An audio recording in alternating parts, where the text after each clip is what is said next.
Excited to have a conversation with you, especially about human capital, probably the hardest part of business and the most important facet right now, Yeah, especially with a lot of flux in the workplace and working remotely versus return to office and all those things. So absolutely. tell me a little bit about where you think things are right now, kind of the state of the market. It's a good question, Seth. Depending on who you ask, it's interesting what that looks like. So I think the market is still very sketchy, or I've used the term strange and weird, and also hesitant. Right? There's Okay. there's a lot of hesitation with where the market is going, or where I think they know where they want to go, but they're waiting on other outside circumstances to really dictate their next steps. And for me, I'm like, all right, we've been doing this for probably 2 years now, close to, for a lot of people. Like, you really need to use some innovation and use some ingenuity and figure out how not to wait on other external forces to kind of make a move. So I think that's where we're at, and that however I can influence people to kind of do that, it's like Hmm.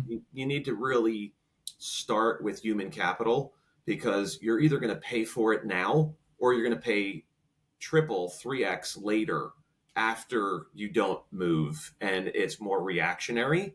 Hmm. Now it's getting in front of it. Later it'll be trying to play catch up, and that's never where you want to be from a business perspective.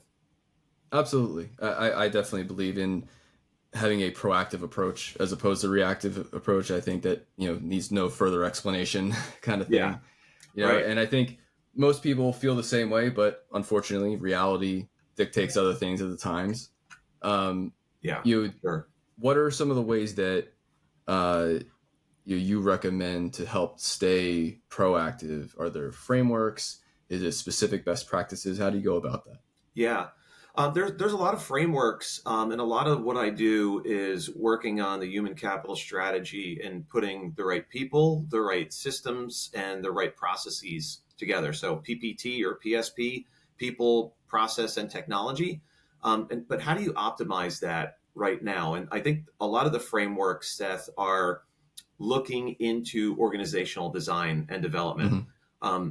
Every friend of mine that is either looking for work or building out their own practice or in a practice currently, their clients who they're currently working with, they go in there and they all have problems. Hmm. But it's how to build out that problem, and it all starts with human capital, whether it's a growing startup or it's a experienced, mature enterprise company, or even just an SMB that has had some continuing growth and profits. How do you continue on that phase and make it better? I think from it's challenging from the enterprise wide. There's a lot of people, there's a lot of redundancy. Hmm. And how do you put the right people in the right places to optimize your outcomes? And it's all about having people either use their skills or their talents in the right areas to increase your revenues. Hmm. And that I look at as, how do you appeal to your ICP, your ideal customer profile?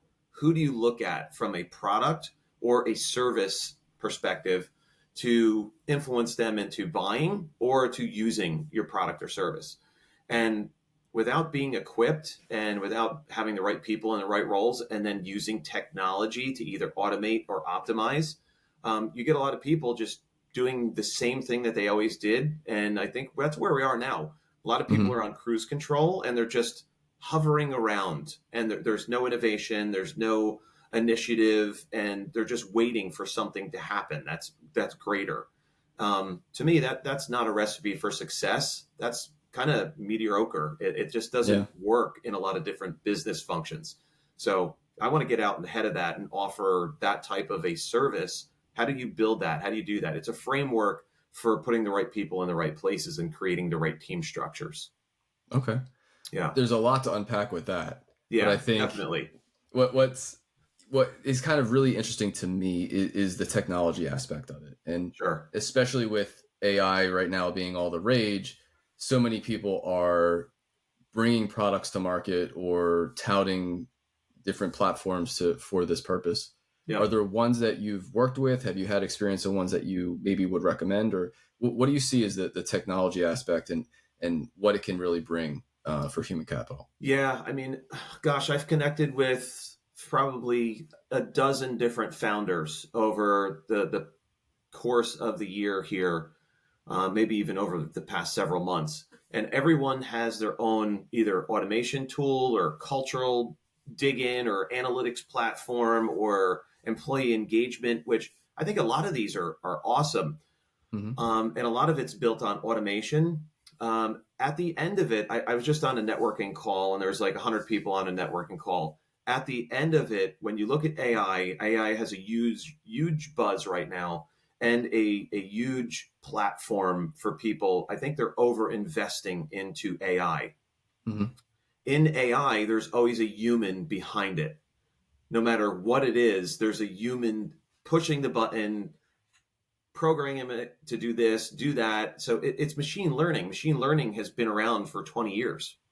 It's just a different package in how we're using it. It's the appropriation of it. So how are we actually applying it to people's work? So it is a big buzz, but how are we actually doing that? And I would love to see some data. And I'm a huge insights data. Let's unpack the data, Seth. Let's look at it and say, Hmm. how have we used AI in the past year or two? If everyone's investing in it, how has it actually impacted our workload? Or Yeah. how has it actually automated and grown our revenues using some AI to shrink operational cost and spend and to actually impact our revenues and our bottom line? I would love to see some, right? Yeah. And I've proposed some of those questions, and they're like, "Well, we're working on that." And I'm like, "Well, okay." Like I'm a huge data and analytics person. Looker, Tableau, Power BI, ClickView, to name some different platforms. Let's get some data on AI and see how it's actually working for us to better Hmm. our outcomes, make it more impactful. So there's a lot to even unpack in what I just mentioned there too. Yeah, for sure. What about some really important things? Overall, for me, I've always seen an issue when you finding the right person is so difficult, and Yeah, so but when you do, you need to make sure that you keep them on board and they're part of the culture that helps 100%. you attract Yep. additional great talent. Yeah. What are some of the ways with that you go about for employee retention to Yeah. really make sure that people are happy and they stay? Yeah, yeah, and I think we touched upon this on another different conversation that we had, and for me, it is diving into what drives people and getting into their why. Right? There was a time 5, maybe 10 years ago where people would just go and say, "I think I like doing this, and I'm good at it, and I'm just going to go do it and go to work," and it was meaningful for them, but it didn't dig deep enough. I think now we've crossed over into an era where we have 5 different demographics of people, and some of the newer generations and the Gen Zers are like, I want it to be purposeful driven. I Yeah. want it to be philanthropic. I want it to have a mission. I want it to have a vision. And I want to attach myself, my why I want to be involved in this is really driven to the core of me. I'm passionate about it, right? There's a lot of energy, there's a lot of learning. And I think the three things that I tap into, it's a 3P model, which is purpose, potential, and play.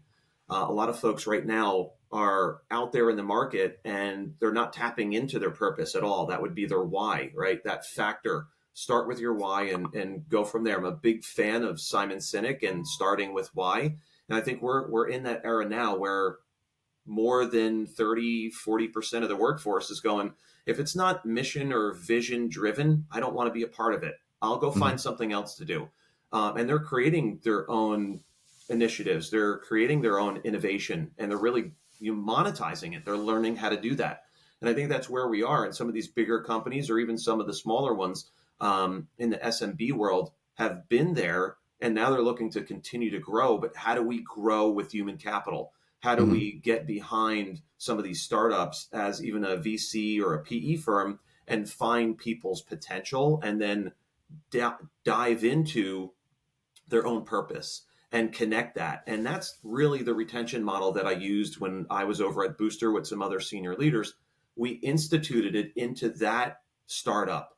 And we grew double the size of that company and used that framework. And we increased our retention rate by 30% as we doubled the size of the company. That's a lot of savings. I know a lot of CFOs sometimes don't track those numbers. I did. It was saving them about $8 or $9 million a year over year in training, in talent acquisition costs, in just employee retention and employee issues with everyone's going to have employee relational issues, right? That's people are people. But how do you minimize those? How do you Mm-hmm. really optimize your tools to dive into that? And those are the kind of frameworks that I dive into and I set up to really optimize your employee retention and really show those impactful results. And people are happier at work, which improves their home life, which improves your society, which improves your everyday living. That's how you get a better quality of life. And I think that's what a lot of people are really, and I'm very transparent about that, Seth, as you can see. I think that's what really people want to listen to Mm-hmm. is how can I improve my home life? I mean, I just talked to a founder yesterday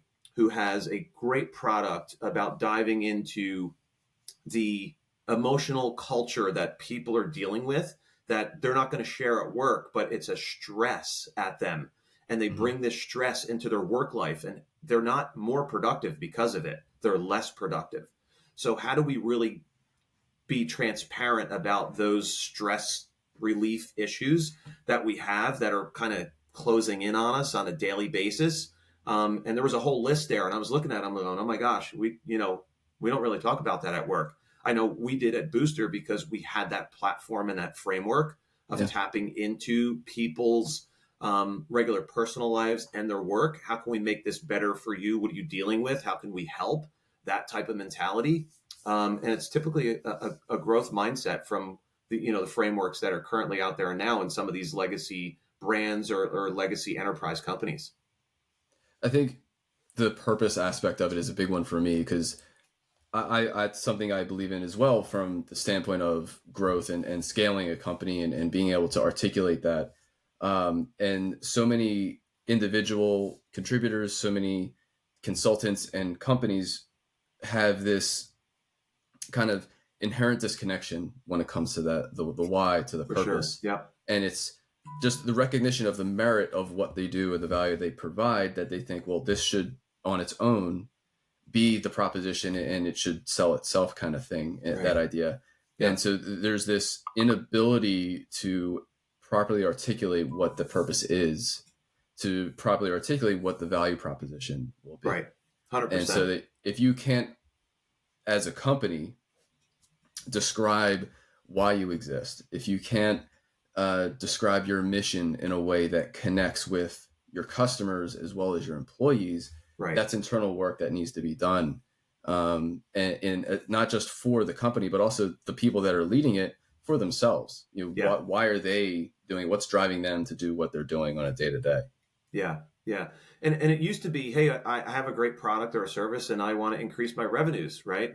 I think it was money driven, or they love to do that and they learn how to monetize it. But that was their vision and mission. How do they translate that down to the folks who are doing the everyday transactional work? Mm-hmm. And this was something that I've heard probably about 4 or 5 months ago on an executive roundtable call with serious executives.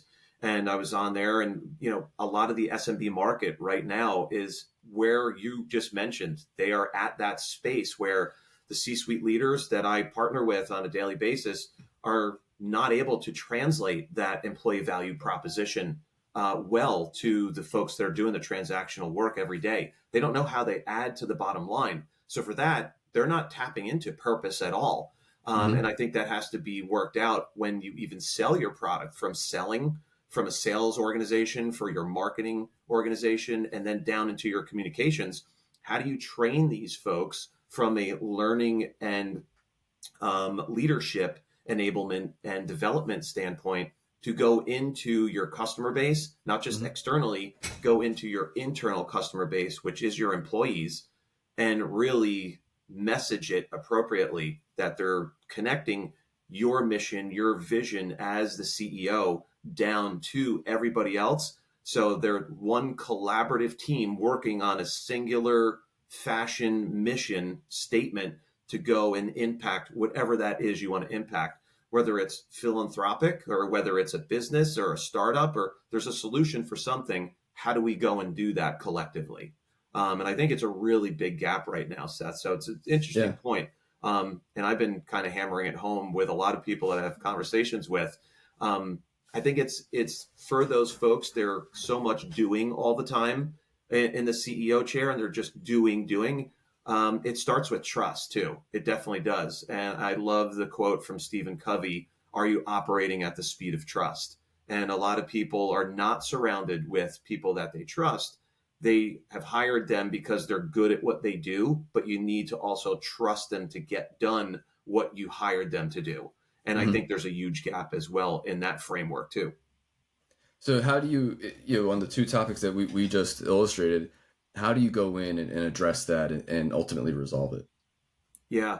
I think it's coming to a realization. A lot of the folks that I talk to say either I'm not ready yet and they don't realize that they have a problem. They'll dance around the topic. And to my point earlier, they're either going to pay for it now or they're going to 3x it, pay for it later, unfortunately, when they're trying to play catch up. So it's dealing with the right people for me, understanding that they are at the realization. And I'll give you a great example. I'm dealing with a prospective client right now who is a $25 million business in the logistics and supply chain area. And they don't have any infrastructure or framework from a organizational design. It's the two founders. The one founder's life is a utter mess and going through turmoil, and they work all the time and have no life outside of that. And the other partner is going, I do not want that. How do I get out of this? That's not what I want in my future. So there's the switch that turned off in her mind and said, oh my gosh, I need help in this area. And I Hmm. think that's the solution of where we have to start with, of someone in that frame of mind that says, I have a problem here that I either realized or I know is going to happen if I keep on going down this same trajectory, and I really want to get in front of it. Um, so that's the understanding there. And then you deal with a lot of the other external pressures of that team of two people trusting someone like myself or a business partner like a chief operating officer to say, I'll handle all of your operations for your logistics business. You handle the other pieces, but let's get in a framework where you are lessening your responsibilities here and you're trusting me more with them. And I think that's where a lot of these folks need to be at. So that's how you go in and you do a nice solution for them, put it together, put together a SWOT analysis, put together a SOAR analysis, which one of my friends reminded me of the other day, which is your strategy, your aspirations, and then your opportunities and your results. What are your aspirations as a founder or a startup executive, right? You don't want to be in that chair forever. You want to work yourself out of that chair and implement a trusting framework of organizational design that you can move forward with, hiring the right people that you trust into those roles to take over the day-to-day operations. Hmm.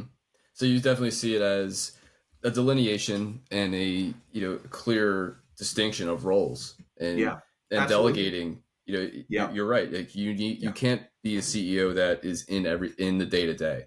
you You can. have to be able to move away from that and be able to delegate what that is, Yeah. especially in sales. Oh, If you're a founder led sales organization, that can only go so far. You really need to be able to transition into a sales led organization, something right, that I help companies do. It's getting out of the day to day and working in the business to a point where you can actually work on the business right. so that you And can plan for the future as opposed to being stuck in one spot and it's kind of spinning key. your It's wheels. key. What you just said is so key, Seth. You don't want to work in the business. You want to Mm-hmm. work on the business, right? Mm-hmm. For a period of time, you have to work in the business because you're the person selling your service or product, right? Yeah. You just don't start. If you get funding, even then, you still have to build a sales team to build the business which you work in, but then you want to build on the business. And that, so you want to put those people in there that trust. There's another example that I can give you of a $20 million company in the digital transformation space. 80 employees reached out to me earlier on in the year, and the CEO has been there a long time in the sales role. And Mm-hmm. unfortunately, he cannot get out of working in the business. Mm-hmm. And he asked me to do a lot of work for him as a CHRO and build out that framework for him. Still talking to him to this day about when are we going to do some work together? What have you done? Right? How can I help? He can't get himself out of being in the business. He hasn't worked on the business. And that's a mentality. That is a growth mentality that has to switch and shift. And that's what I just alluded to earlier in the Mm-hmm. conversation, working on the business instead of being in the business.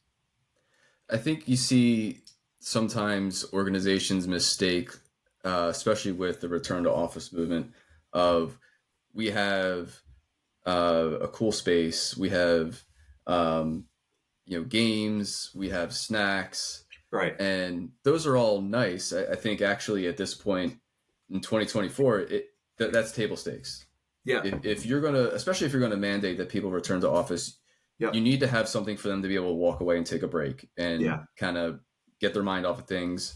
Um, I'm actually a big believer in having a pong table. You take a 10-minute break, you get your blood pumping, you Yeah. sit back down, you're ready Yep. to go. Exactly. But that Yep. can't be the allure. That just has to kind of be there. Right. Snacks. I don't know. I'm someone that eats all day long, so that's something for me. Same. Yep. But what is it about the atmosphere and the culture that is actually going to create this? And I think that has to be a part of it. Is that if you're bringing them back to the office, I think we can definitely have a hybrid environment because Sure. there is something to be said about being together and collaborating. Yeah. You know, Yep. um, but having more of that purpose there in understanding what you're driving towards together, having a finite amount of recognizing that people are working to live, not the other way around Yeah. generally. It's switched. Yeah. And so getting into a environment where you're providing the ability for people to live their lives while also having a purpose and being productive in their professional Right. endeavors. Well, if people think that the answer to culture and retaining people is table stakes of cool office, cool stuff, Right. snacks, Yeah. they're missing the bigger picture. Yeah. 100%. They are. Yeah. And, just to even further that is to your point, that was 5 years ago that people are going, hey, we have great free snacks. We have, Google's been doing that for 10, 15 years. I worked at Google for 3 months in 2010. And I rode a scooter in the building, in New York City, riding around. I'm like, this is cool, awesome. But, at the end of the day, I still had an hour commute to go back home. And I'm going, gosh, I could be really productive right now. I don't have to be on the bus or on the train commuting. And where we've gotten to right now, I think we've kind of upset the apple cart with, hey, we can work from anywhere and be productive, right? I just talked to a person on a Zoom call earlier today. He was in California. And I was like, you're not in New York? He's like, oh no, I grew up in Connecticut. I'm like, oh, okay. But he's out in LA. It was like, no big deal. We were very collaborative. There was definitely some inspiration on that. There was collaboration on the phone, on Mm-hmm. the Zoom call. And it was culture. There was a culture type of a synergy being connected between us, and it was great. And I'm like, great, I would love Stan to jump back on another call with you in another week or so to expound on this. And absolutely no hesitation whatsoever. That's what culture is, wanting to Mm-hmm. get back on to do some meaningful work with some people. That's what it is. We didn't have a foosball table or a pong table or snacks to talk about.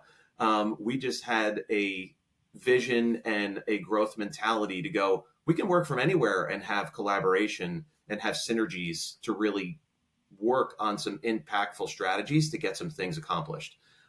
So the other things, to your point, they're table stakes. I think people now want to go to work, and what will draw them together is the option of going into the office or not the Mm-hmm. demand for going into the office. Because I think at the end of the day, they're going, I don't really need to commute. I could have done this at home. I'm in the office and I'm staring at my computer with other people that are on the same call as me. and I'm looking at them and they're in the office right down the hall, or they're remote somewhere else in the country, or they're internationally.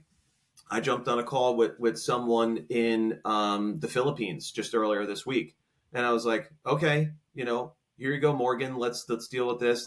It didn't matter where she was or whatever we needed to do. We had that impactful conversation to get some ideas on the table and then drive towards some impactful work together. So that's what kind of separates it. Does I think it's, to your point, they're missing the mark about having them drive and order people back to the office because they think that's what culture's about. It's Yeah. it's really not. So if there's one thing to kind of wrap up our discussion, that is, here's step one that you need to evaluate your business and then take this next step to make sure that you're holding on to your human capital, what would that be? Great question. I think doing a risk analysis and really looking and deep dive into your folks that you currently have right now.